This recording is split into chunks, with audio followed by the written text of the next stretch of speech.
আসসালামু আলাইকুম ওয়া রাহমাতুল্লাহি ওয়া বারাকাতুহু। প্রিয় এলাকাবাসী,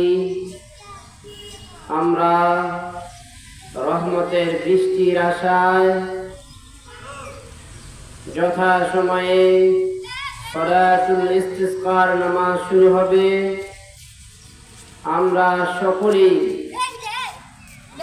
9:30টার ভিতরে ঈদগাহের মাঠে, নবিয়াবাদ শাহী ঈদগাহের মাঠে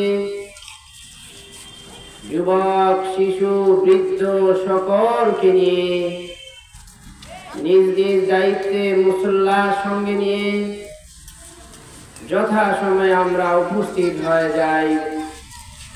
আল্লাহ তাআলা আমাদের প্রতি উৎসাহ হয়েছেন, যার কারণে বৃষ্টি বন্ধ, জমিন চৌচির হয়ে যাচ্ছে, পুকুরের মাছ পানি পানি করছে, এমনি ভাবে গাছপালা পানি পানি করছে। আমরা মহান রব্বে কারীমের কাছে নিজের জীবনের পাপগুলিকে ক্ষমা চেয়ে আমরা কান্নাকাটি করব, যেন মহান রব্বে কারীম এই অবস্থা থেকে আমাদেরকে উত্তরণের ব্যবস্থা করে দেয়।